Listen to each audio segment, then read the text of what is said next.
नमस्कार, अन्नपूर्णेश्वरी चॅनलमध्ये आपल्या सर्वांचे स्वागत आहे। मी सुजाता। या ठिकाणी मी तुम्हाला एक कस्टर्ड पुडिंगची रेसिपी दाखवणार आहे। तर चला आता आपण कृतीला सुरुवात करूया।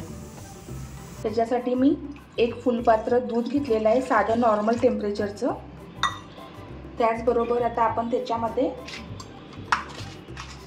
आपल्याला गोड कसा हवा आहे तशा पद्धतीने आपण पावडर शुगर घालून घ्यायची आहे।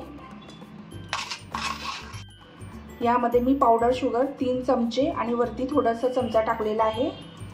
तर त्याच्यामध्ये आता आपण पहिलं ही 2 अंडी घेतलेली आहेत। अंडी चांगली अशी फोडायची आहेत त्याच्यामध्ये।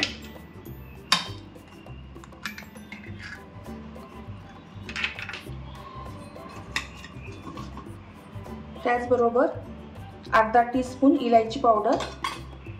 तर या ठिकाणी पहिलं हे मिश्रण चांगलं आपण फेटून घेऊया, एकजीव करून घ्यायचं आहे। तर या ठिकाणी मी 2 ते 3 मिनिट चांगलं त्याला मिक्स करून घेतलेलं आहे। चमचे दूध घेतलेलं आहे, त्याच्यात आता आपण कस्टर्ड पावडर घालायची आहे 2 चमचे आणि ह्याला चांगलं असं मिक्स करायचं।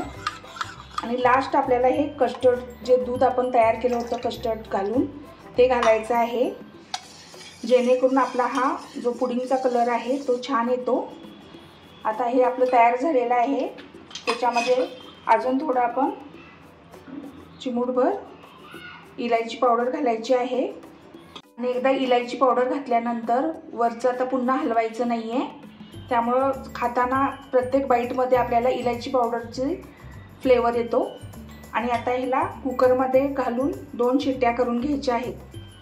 तर या ठिकाणी मी एक कुकर ठेवलेला आहे, त्याच्यात थोडंसं पाणी घालून जाळी घातलेली आहे।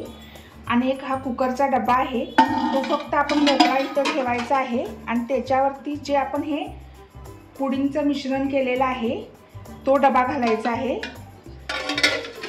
जेणेकरून जेव्हा शिट्ट्या होतात तेव्हा त्याची वाफ किंवा पाणी ह्या पुडिंगमध्ये जाणार नाही। तर आता आपण कुकर लावून घेऊया। या ठिकाणी मी आता कुकरला 2 शिट्ट्या करून घेणार आहे। आपलं एक पुडिंग व्यवस्थित झालेलं आहे। त्याला सेट करण्यासाठी मी आता फ्रीजमध्ये 2 ते 3 तास ठेवणार आहे। त्याच्यानंतरच आपण त्याचं कटिंग करायचं आहे, पाहू शकता।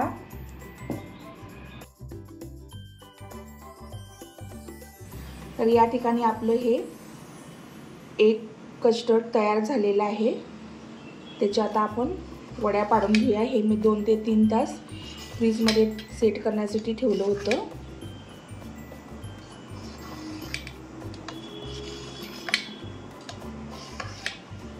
तर आता मी प्लेटमध्ये सर्व करते। तर या ठिकाणी मी दाखवते तुम्हाला एक कस्टर्ड पुडिंग आपलं कसं सॉफ्ट आणि फ्लफी झालेलं आहे, पाहू शकता किती छान झालेलं आहे।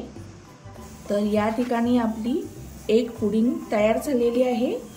तुम्हाला ही रेसिपी कशी वाटली हे मला कमेंट सेक्शनमध्ये नक्की कळवा। आणि माझ्या चॅनलला लाईक, शेअर आणि सबस्क्राईब करायला विसरू नका।